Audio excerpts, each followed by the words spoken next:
পুলিশি পাহারা কেন? আজকে আমাদের যে শিক্ষকের জনস্রোত নেমেছিল, যে জনসমুদ্র হয়েছিল, আমি গাড়িতে বসে আমাদের মিছিলের দৃশ্য দেখছিলাম, যেভাবে লোকে লোকারণ্য হয়েছে, যেইভাবে আমাদের শিক্ষকরা আজকে মাস্টার সচিবালয়ে অংশগ্রহণ করেছে,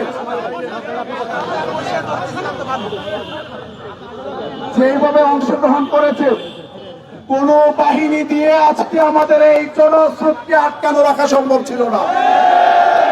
কিন্তু আমরা শিক্ষক, আমরা এমন কোন কাজ করতে চাই না যেই কাজের দ্বারা সরকার বেকায়দায় পড়বে। আমরা অন্যান্য শ্রমজীবীদের মতো আচরণ করতে পারি না, অন্যান্য পেশাজীবীদের মতো আমরা কাজ করতে পারি না। সেই জায়গা থেকে আমরা প্রশাসনকে সহযোগিতা করেছি, ব্যারিকেড না ভেঙে শান্তিপূর্ণভাবে আমাদের শিক্ষকরা এখানে অবস্থান নিয়েছে। আমি সরকারকে বলে দিতে চাই, এই সহযোগিতাকে যদি দুর্বলতা ভাবেন তাহলে আপনারা বোকার রাজসংঘে আপনারা বাস করছেন। আমাদের দরিদ্রের একটা সীমা আছে।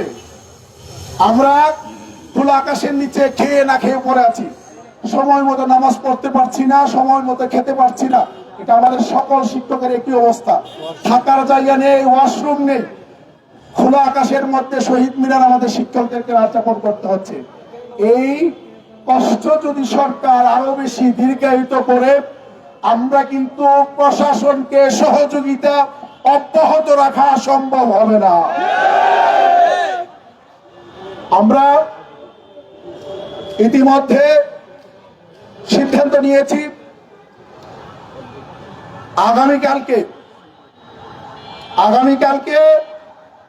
ঠিক 12টায়, আমি আবার বলছি, আগামীকাল 12টার মধ্যে যদি প্রজ্ঞাপন জারি না করা হয়, ঠিক 12টায় ব্লকেট শাহবাগ কর্মসূচি পালিত হবে। আমরা 12টা সময় পর্যন্ত অপেক্ষা করব। এর মধ্যে যদি আমাদের প্রজ্ঞাপন না আসে, আমরা শাহবাগ মোড়ে অবস্থান নিব কালকে। আমি আগেও বলেছিলাম আপনাদেরকে যে আমাদের সেন্টারটা হবে শহীদ মিনার, কিন্তু আমাদের আন্দোলনের মধ্যে, কর্মসূচির মধ্যে একটা বৈচিত্র্য থাকবে। ইতিমধ্যে সাংবাদিক ভাইরা লক্ষ্য করেছেন, আমরা কিন্তু ওখান থেকে আজকে সচিবালয়ে এসেছি এবং কালকে শাহবাগ, এরপরে যদি যেতে হয় যমুনার দিকে হয়তো আমাদের যেতে হতে পারে।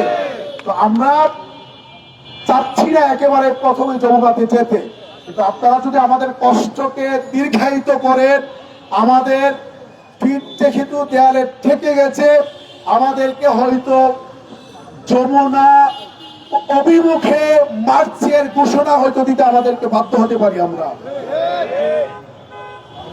এরপরেও যদি সরকার আমাদের দাবি যদি মেনে না নেয়, অনশন, আমরণ অনশন, এই যে তো কর্মসূচিও হাতে নেওয়ার আমরা চিন্তা ভাবনা করছি, খসড়া আলোচনা হচ্ছে। সর্বশেষ যদি আমাদের শিক্ষা উপদেষ্টা 2 দিন ধরে, আমি আসার সময় বিভিন্ন টিভি চ্যানেলে নিউজ দেখছিলাম, ইন্ডিপেন্ডেন্ট একটি চমৎকার রিপোর্ট আমি দেখছিলাম যে আজকে এবং কালকে সারা বাংলাদেশের ম্যাক্সিমাম শিক্ষা প্রতিষ্ঠানে, বিশেষ করে এমপি মুক্ত শিক্ষা প্রতিষ্ঠানে শ্রেণী কার্যক্রম বন্ধ হয়ে পড়াশোনা একেবারেই বন্ধ হয়ে গিয়েছে। অথচ দেখেন আমাদের শিক্ষা উপদেষ্টা মহোদয়, কোটি কোটি শিক্ষার্থী পড়াশোনা থেকে আজকে বঞ্চিত, তার এগুলো নিয়ে কোনো চিন্তাই নেই। সে মুখের মধ্যে কুলো পেটে বসে আছে, ঠিক কিনা?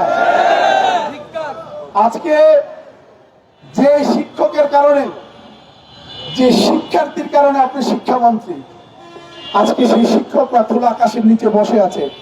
দুপুরে অনেকে খাই নাই, আমি জানি অনেকে খাই নাই।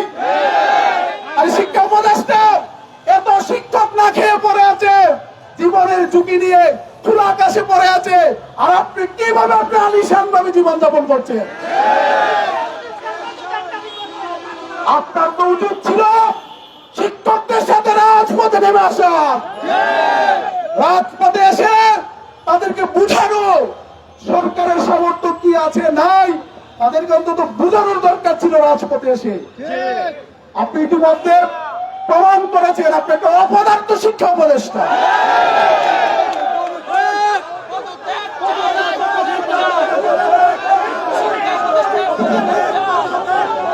আমি স্পষ্টভাবে ঘোষণা দিতে চাই, আমাদেরকে ঠেলে দিবেন না আপনার পদত্যাগের আন্দোলনের দিকে। আপনি আমাদেরকে ঠেলে দিবেন না। আজকে আন্দোলনের ঢেউ সারা বাংলাদেশে দাবানলের মতো ছড়িয়ে পড়েছে। আপনারা মিডিয়াগুলোতে দেখেন, প্রায় জেলাতেই, প্রায় উপজেলাতেই, প্রত্যেকটা শিক্ষা প্রতিষ্ঠানে আজকে মানববন্ধন করছে শিক্ষার্থীরা। ঢাকা ইউনিভার্সিটি, যেটা বাংলাদেশের রাজনীতির সূতিকাগার বলা হয়, এই ইউনিভার্সিটির ক্যাম্পাসে কিন্তু আমরা অবস্থান নিয়েছি। আপনাদেরকে জানতে হবে, ডাকসু নেতৃবৃন্দ কিন্তু কালকে বলে গেছে আনুষ্ঠানিকভাবে, এই আন্দোলন যতক্ষণ দাবি না আদায় হবে ততক্ষণ পর্যন্ত আপনারা থাকবেন। ডাকসু, ঢাকা বিশ্ববিদ্যালয় এই শিক্ষকদের জন্য পাহারাদার হয়ে থাকবে, তারা কালকে বলে দিয়েছে। সুতরাং প্রশাসনকে বলবো, আমরা আসলে আমাদের সন্তান তুল্য শিক্ষার্থীদেরকে তাদের কাছ থেকে আমরা দূরে থাকতে চাই না। যদিও আমরা আমাদের জীবিকার তাগিদে ডাল ভাত খেয়ে বাঁচা করার জন্য এখানে পড়ে আছি, তো আমাদের হৃদয়টা আমাদের শিক্ষার্থীদের কাছে পড়ে আছে, আমাদের প্রতিষ্ঠানে পড়ে আছে, আমাদের শ্রেণী কক্ষে ফিরে পড়ে আছে। আপনাদেরকে অনুরোধ করব, যত দ্রুত সম্ভব প্রজ্ঞাপন জারি করে আমাদেরকে আমাদের সন্তান তুল্য শিক্ষার্থীদের কাছে ফিরে যাওয়ার ব্যবস্থা করে দেন। না হলে আন্দোলনের দাবানল যেইভাবে ছড়িয়ে পড়েছে, অনেকের মস্তক দিয়ে টানাটানি শুরু হয়ে যাবে বললে দিলাম। মস্তকে যদি থাকেন, মস্তকে থাকতে অনেক কিছু করতে পারবেন, কিন্তু যখন মস্তকটা না থাকবে সকল মাতব্বরি কিন্তু চলে যাবে, কিছুই কিন্তু আর থাকবে না। আজকে আপনি কত বড় ব্যর্থ একজন শিক্ষা উপদেষ্টা। আমার শিক্ষককে প্রেস ক্লাবে পিটিয়ে রক্তাক্ত করে জাতীয় প্রেস ক্লাবের এই খোলা চত্বরকে রক্তে রঞ্জিত করা হয়েছে। আমাদের শিক্ষকের দাড়ি ধরে টানা হয়েছে, আমাদের শিক্ষককে পুলিশ বক্সের ভিতরে ঢুকায় তাকে থাপ্পড় মারা হয়েছে, জামা ছিঁড়ে ফেলা হয়েছে। আপনি একটা ব্যর্থ শিক্ষা উপদেষ্টা, আপনি ব্যর্থ উপদেষ্টা। আপনি কি মনে করেছেন আপনার পুলিশ বাহিনী দিয়ে এই আন্দোলন আপনি থামিয়ে দিবেন? পুলিশ বাহিনী দিয়ে বাংলাদেশের জনগণ 5ই আগস্টের পরে প্রমাণ করেছে, কোন বাহিনী টাহিনী দিয়ে কোন যৌক্তিক ন্যায্য আন্দোলন এই বাংলাদেশের মানুষ বন্ধ করা মেনে নিবে না, মেনে নিবে না।